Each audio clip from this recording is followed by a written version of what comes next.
Safe, reliable, free, and honest support. Qualities you cannot find online.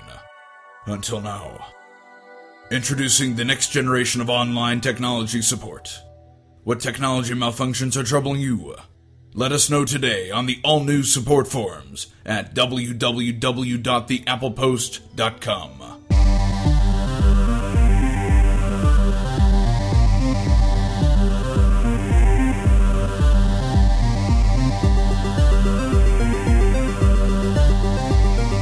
Welcome to GeekCross, the podcast where faith and culture intersect. I'm your host, Jeremy Yoder. And on each episode, we look at a topic related to pop culture or geekdom and have conversations that use science fiction, fantasy, movies, gaming, or comic books as a jumping off point to talk about deeper issues and to wrestle with big questions of life. A couple days ago, my family and I went and saw the new Pixar movie, Inside Out. And it's a fantastic movie. All of us enjoyed it, especially our kids. My two daughters were really into the movie, and I think it has some pretty profound things to say about emotions and emotional well-being. Now, because the film has just come out, this is a spoiler-heavy episode, so I'm going to say the magic words. Spoiler, spoiler, spoiler. You have been warned. If you haven't seen the movie yet, or you don't want to hear what happened, now's the time to stop and go see the movie and come back after you've seen it. Now, the basic plot of Inside Out involves these emotional manifestations of a young girl named Riley. And each manifestation represents a different emotion that Riley experiences. There's joy, sadness, fear, and anger. And they all work together, sometimes more than other times. Sometimes they're somewhat in competition with each other. And through their work in this headquarters, in these emotional headquarters, Riley builds memories and associations with it. It's a kind of a factory system of emotion. And one of the things that happens in this movie is that Riley, whose primary emotion is joy, the kind of thing that she tends to feel, all of this is upset when her family moves to San Francisco and begins a new life. And suddenly everything is out of whack, and joy and sadness are stuck outside of the headquarters, and the other emotions try to keep Riley's equilibrium going, try to keep her happy, and fail miserably. And Riley goes into a deep depression. Now, one of the things I like about this film is that, it's one of these children's movies that really is about something. In this children's movie, with its slapstick gags and beautiful animation, is a complex meditation on the dynamics and interplay of emotions. Now, one of the internet memes going around right now is this list that cracks the Pixar quote-unquote formula. And what this meme says is, in 1995, Pixar asked, what if toys had feelings? In 1998, they asked, what if bugs had feelings? In 2001, what if monsters had feelings? In 2003, what if fish had feelings? And so on and so on. And now in 2015, Pixar asks, what if feelings had feelings? In some ways, Inside Out is the logical end of these movies. It distills an important part of what makes Pixar work. I think one of the things that makes Pixar movies so good and so successful is that they get to some sort of emotional core. One of my favorite Pixar movies is Finding Nemo, which is a film that not only explores the love and terror of parenting, but also the excitement that children feel about adventure, of going out and discovering the same huge giant world that the parents feel terrified will hurt them. Pixar is best when it uses these fantastical settings with imaginative characters to explore human emotional experience. The best Pixar films have always had strong emotions in them. There are, of course, a lot of non-animated movies that portray human experience as well. But animation gives us the opportunity to do this exploration with our imaginations. As Roger Ebert wrote in an essay on Japanese anime, quote, "To watch these titles is to understand that animation is not an art form limited to cute little animals and dancing teacups. It releases the imagination so fully that it can enhance any story, and it can show sights that cannot possibly exist in the real world." Unquote. By going out of the real world into the fantastical, we leave behind our preconceptions of reality to see and experience something that we have never seen before. And perhaps at that moment of exploration and experience, when the storytelling is really good, we consider and think about life in new ways that we otherwise might not be open to. Animation has a way of us opening ourselves up to new possibilities, new ways of understanding life and the world around us that we may not be interested in opening up and understanding if what we're seeing looks too much like real life. So for me, whenever I sit down and watch an animated movie, a good animated movie, it feels like discovering a new world. It's for that reason that why in an age of 3D photorealistic animation that I still in a lot of cases prefer traditional 2D animation, especially hand-drawn animation. There's something about the craft and the patience and the hard work that I appreciate about drawing each cell individually. Not that I have any problem with computer animation, but there's something about that that really appeals to me, something that I am in awe of. Inside Out is a beautifully animated film with a rich world, but there's still something that draws me to the films of Hayao Miyazaki and Chuck Jones. I still lament the fact that after a series of mediocre films, Disney gutted its 2D animation department in 2013. The conventional wisdom that audiences are just simply not interested in 2D. I suspect it has more to do with the quality of stories, that storytelling trumps medium. And if there were 2D films being made by major studios that had good stories and were interesting, I suspect, or I would hope, that audiences would continue to go see 2D animated films. Now, of course, it's not that 3D animated films are always that great either. Pixar, of course, blazed a trail into a new medium, a new way of telling stories. And as other studios have rushed to fill in that space that's been created by Pixar, they haven't always done a great job either.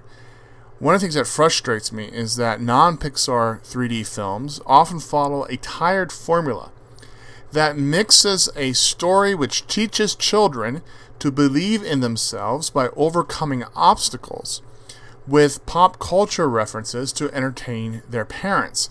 Now, I have no problem telling kids to believe in themselves, but when every single film, it feels like, is this basic plotline, things get old pretty quick. Kids, of course, are smarter than this. Kids, of course, believe it or not, have taste. When my oldest daughter was 3, my wife took her to see Happy Feet 2. And at the end of the movie, my daughter turned to Megan and said, "Mommy, that was not a good movie." Inside Out, however, is a good movie, and it has an important message. At the heart of Inside Out is the gentle argument that emotional health requires us to feel all of our emotions. Nobody can be happy all the time. Nobody can feel joy all the time. Sometimes we need to feel sad or disgusted or fearful or angry. Sometimes emotions that are not pleasant help us understand who we are and how to cope with a difficult world.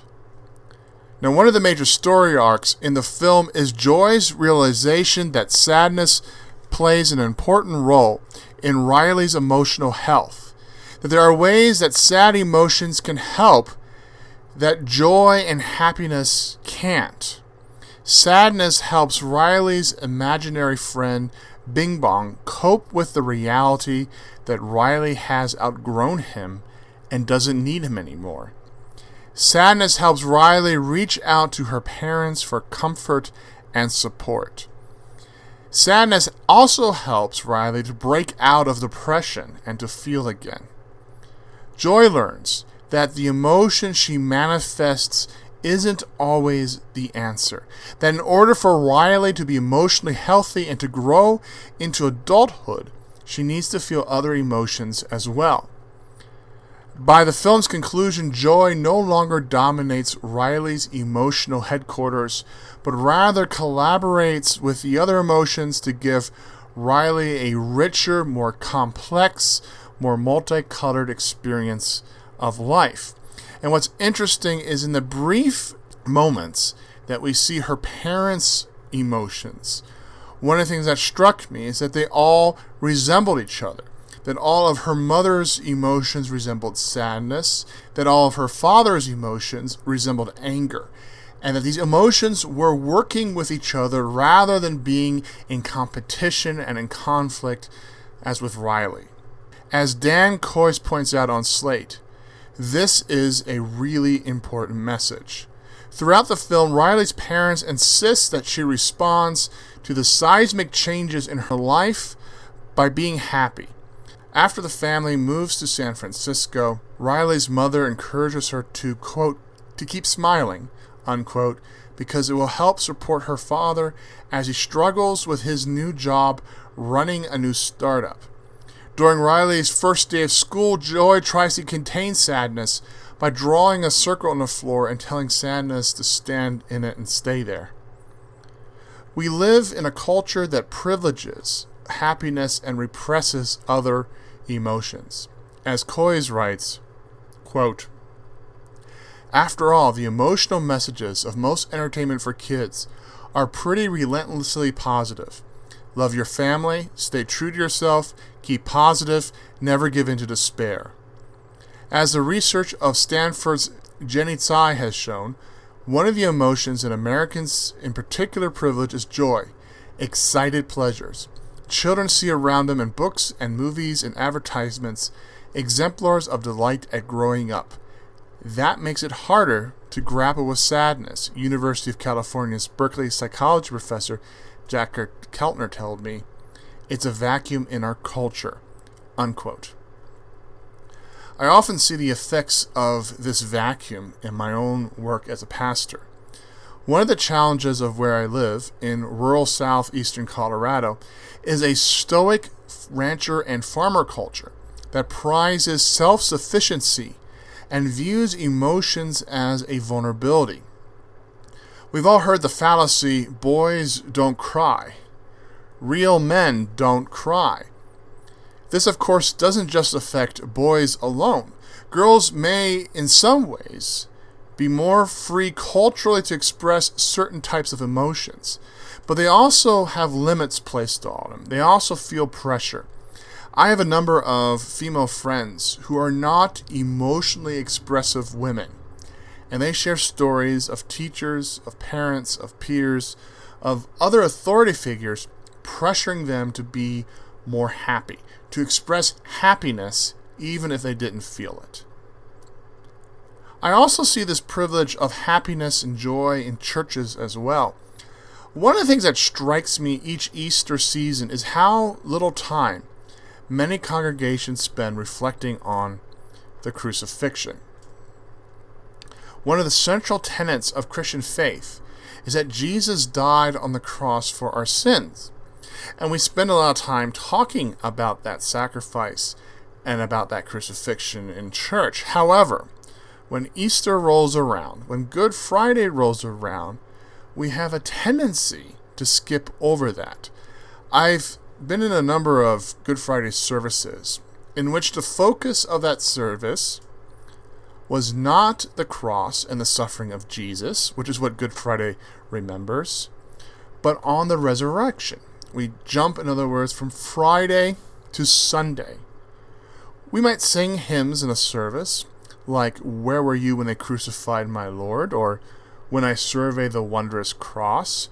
But then the service quickly moves on from the crucifixion, from the suffering of Jesus, to the victory of Jesus over death. That we spend as little time as possible on Friday and immediately go to Easter Sunday. There's not much time spent then reflecting on the suffering of Jesus, of symbolically experiencing that suffering and that pain and that death. Now, to be fair, this might be a Protestant issue. Protestant crosses, of course, don't depict Jesus at all. And there's a specific reason for that. The belief, the emphasis that Jesus has risen from the grave. And so we don't want to put too much emphasis, too much focus on Jesus still being on the cross. Now, the Catholic Church, of course, is different. The Catholic crucifix, after all, still depicts Jesus nailed on the cross. There is much stronger emphasis in theology on the suffering of Christ than in the Catholic Church than in a lot of Protestant churches. I've heard a similar avoidance of unpleasant emotions at funerals. One of the things that often happens in my conservative Mennonite background at funerals is that there's an emphasis not on the death of the individual, not on the grief that people are experiencing, but rather on the victory, that the deceased soul has made it to heaven, that this is a celebration because this individual has died. We are now rejoicing and celebrating that they are with Jesus. Now, I hate being told to be happy. Whenever I do a funeral, I always try to do two things. I try to remember the person, to eulogize that individual, and to also comfort the family of the deceased. For me, comforting doesn't mean making promises and making statements that whoever has passed away is in a better place now. I don't say that. What I do say is I acknowledge the grief that people are feeling, the pain that we are experiencing, but also that there is hope. Hope in new life, hope for those of us who are followers of Jesus, that death does not have the final answer. And I don't turn the funeral into a celebration of victory. Now, of course, there's cost in our inability to properly express sadness and grief. There's cost by going too quickly to joy and pleasure and positive emotions. One of the things that I have discovered, not only in myself, but also in people that I have relationship with, that I begin to do pastoral care with, is it's really hard for people to really express what they're feeling.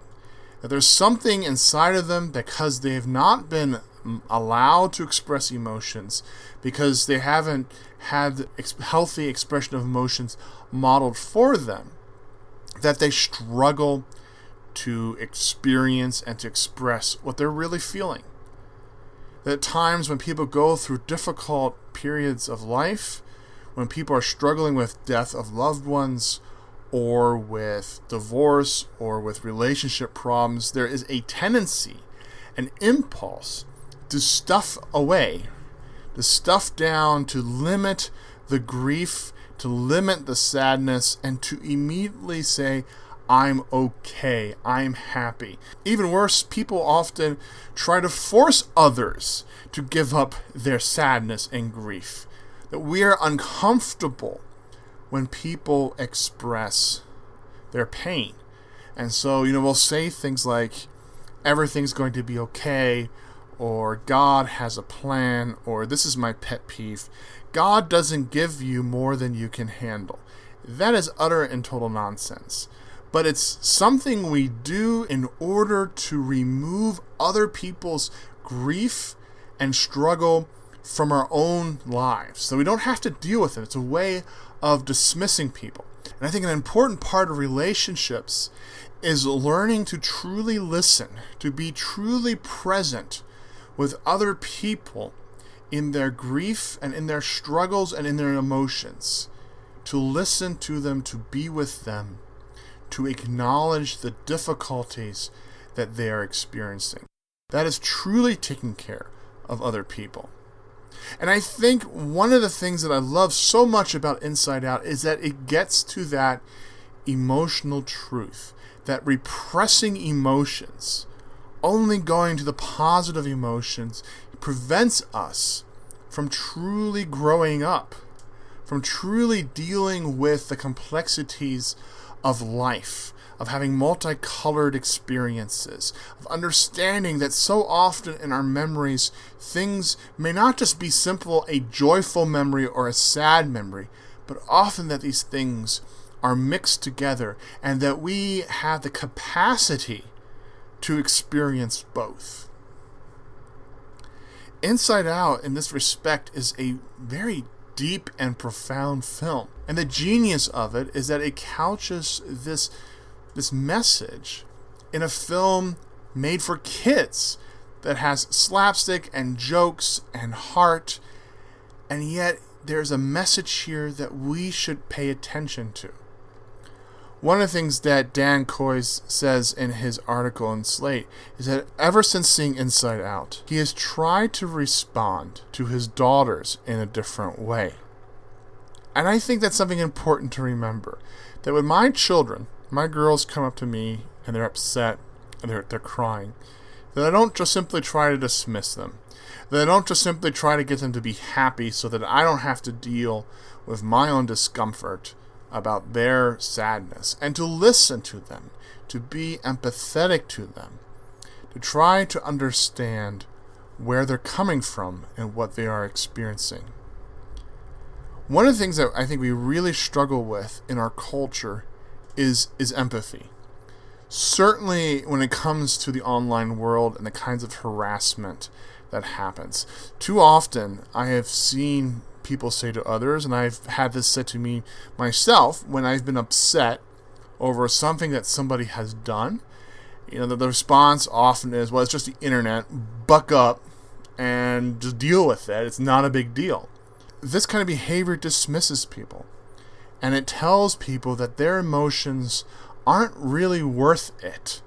That we can strike out and hurt each other without consequence because we don't have to pay attention to the emotional harm that we're doing to others. And when people express that grief and that struggle from what they have experienced, we dismiss them. Perhaps films like Inside Out can show us that there's another way. Perhaps films like Inside Out can teach us to express more empathy and more care and more love for each other. We don't live in an easy world, and we don't live in a world that's always just. We live in a world sometimes where we struggle. So I'm always grateful for stories like Inside Out that take that into account, that take that seriously, and try to teach us and to show us another way of relating to with each other. And hopefully, because Inside Out is not a psychology lesson, it's not therapy, it's a movie with a story, perhaps somebody can hear it, somebody can listen in the way that they may have not listened otherwise. And that, for me, that's the hopeful thing. If you like GeekCross, please leave us a review on iTunes. You can find us on Facebook and Twitter. The Twitter handle is @GeekCrossShow. My email is geekcrossshow@gmail.com. My name is Jeremy Yoder. GeekCross is a McLaren production. Thanks for listening.